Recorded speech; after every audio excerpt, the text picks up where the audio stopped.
जाति न पूछिए साधु की, पूछ लीजिए ज्ञान। ये कहावत मशहूर है। इस कहावत के जरिए कहा जाता है कि जाति के भेदभाव में मत पड़िए, आप ज्ञान को सर्वोपरि रखिए। लेकिन क्या आज के वक्त में ज्ञान नजर आता है या जाति हावी हो जाती है?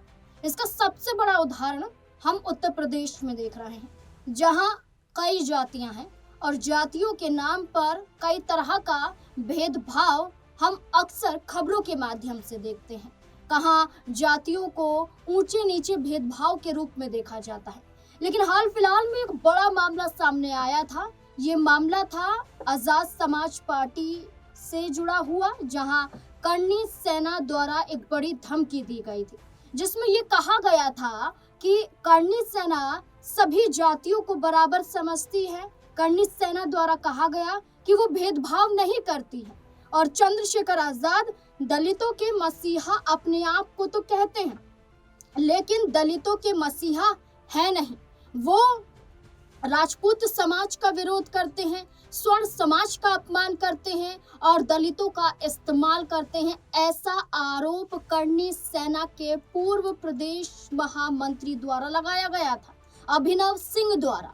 लेकिन अभिनव सिंह ने जो चंद्रशेखर आजाद पर आरोप लगाया था, इसके बाद एक बड़ा खुलासा खुद अभिनव सिंह को लेकर हुआ है। दरअसल पहले एक उनका प्रोफाइल बता देते हैं, जहां सोशल मीडिया अगर की बात की जाए तो फेसबुक पर चंद्रशेखर आजाद का विरोध करने वाले करनी सेना के पूर्व प्रदेश महामंत्री अभिनव सिंह के फेसबुक अकाउंट की बात की जाए तो अपने अकाउंट में जो उनका प्रोफाइल है, इसमें वो लिखते हैं कि हम जातिवादी नहीं, राष्ट्रवादी हैं, हम क्रांतिकारी हैं, हम सनातन संस्कृति रक्षक हैं। सबसे बड़ी लाइन कि हम जातिवादी नहीं, राष्ट्रवादी हैं। लेकिन क्या उनके इस कहने पर राष्ट्रवादी शब्द का जो इस्तेमाल किया गया है वो सार्वजनिक रूप से नजर भी आता है या फिर जाति के आधार पर भेदभाव नजर आती है? क्योंकि देखा जाए कि अगर वो जाति के आधार पर भेदभाव नहीं करते हैं तो चंद्रशेखर आजाद पर क्यों आरोप लगाए गए? इस बीच में आप देखिए कि करनी सेना ने तो कहा, वो कहा और करके दिखाया, लेकिन करनी सेना के जरिए ये भी कहा गया कि अभिनव सिंह ने करनी सेना की छवि को खराब करने की कोशिश की है। करनी सेना चंद्रशेखर आजाद के खिलाफ नहीं है, बल्कि खुद निजी यहाँ आपत्ति के चलते, चंद्रशेखर आजाद से रंजिशों के चलते खुद अभिनव सिंह अपने ये फैसले ले रहा है।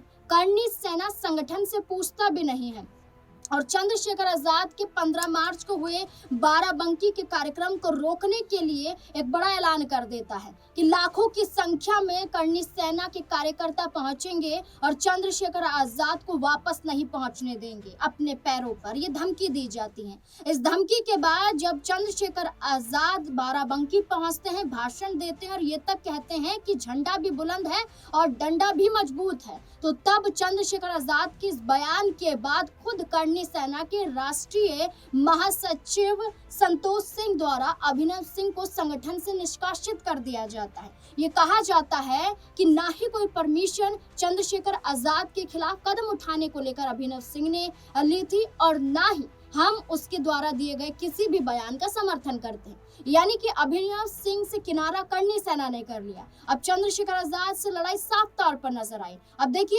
आप करनी सेना का हिस्सा थे तो आपको उनका विरोध नहीं करना चाहिए था, परमिशन लेनी चाहिए थी, पूरी करनी सेना को सामने आना चाहिए था। लेकिन जब उन्हें संगठन से बाहर का रास्ता दिखा दिया जाता है तो यही अभिनव सिंह एक बड़ा पोस्ट करते हैं। ये पोस्ट होता है 6 दिन पहले का, लेकिन बड़ी बात कह जाते हैं। इसमें लिखते हैं कि बगावत हमेशा ईमानदार और स्वाभिमान लोग करते हैं, चालाक लोग तो चापलूसी और तलवे चाट कर काम निकालते हैं। यानी कि स्वाभिमानी और ईमानदार अपने आप को बता रहे हैं और उनका कहना है कि करनी सेना गलत कर रही है एक ईमानदार चेहरे को संगठन से बाहर का रास्ता दिखाकर। देखिए, अभिनव सिंह यही नहीं रुकते हैं, चंद्रशेखर आजाद की जाति को लेकर भी एक बड़ा बयान जारी करते हुए एक वीडियो सामने आता है। ये वीडियो तो हम आपको नहीं दिखा सकते हैं, लेकिन चंद्रशेखर आजाद पर जो कहा गया है वो जरूर बता सकते हैं। यहाँ अभिनव सिंह ने कहा कि हम ठाकुर हैं, हम ठाकुरों ने तो चिंदी खाल उधेड़ कर भूसा भरने का भी काम किया है।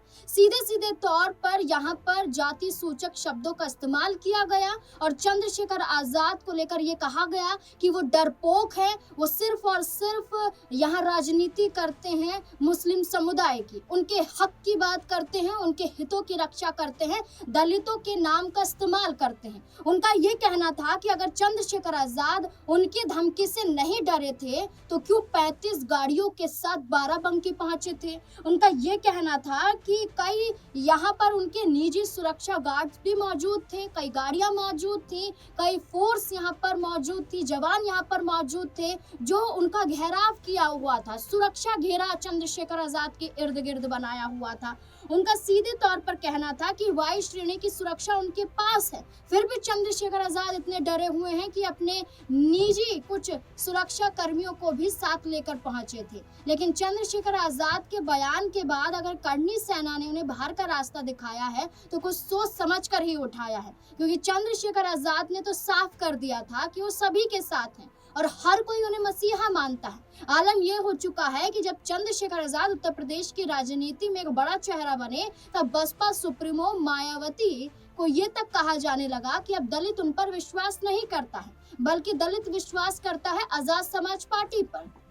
यही वजह है कि आज भी चंद्रशेखर आजाद के खिलाफ योगी आदित्यनाथ के जरिए कोई बड़ा कदम नहीं उठाया गया है, जबकि चंद्रशेखर आजाद उत्तर प्रदेश की कानून व्यवस्था पर कई बार हमला बोलते हुए नजर आए हैं। बसपा सुप्रीमो मायावती पर भी हमला बोला है कि वो सिर्फ उत्तर प्रदेश तक क्यों सीमित रहती हैं, क्यों अन्य राज्यों में दलित उन्हें नजर नहीं आते हैं। चंद्रशेखर आजाद तो ये तक कहते हैं कि हम यूपी तक सीमित नहीं हैं, हम अन्य राज्यों में दलितों की आवाज बनते हैं, लड़ाई लड़ते हैं हक की और उनके लिए उनको उनका हक दिलाते हैं। ये तक चंद्रशेखर आजाद कहते हुए नजर आए थे। तो बहुत बड़ी बात है, अब उत्तर प्रदेश में 2027 का चुनाव है और 27 के चुनाव से पहले चंद्रशेखर आजाद को धमकी देने वाले करनी सेना के पूर्व महामंत्री अभिनव सिंह ने एक बार फिर से चेताया है चंद्रशेखर आजाद को।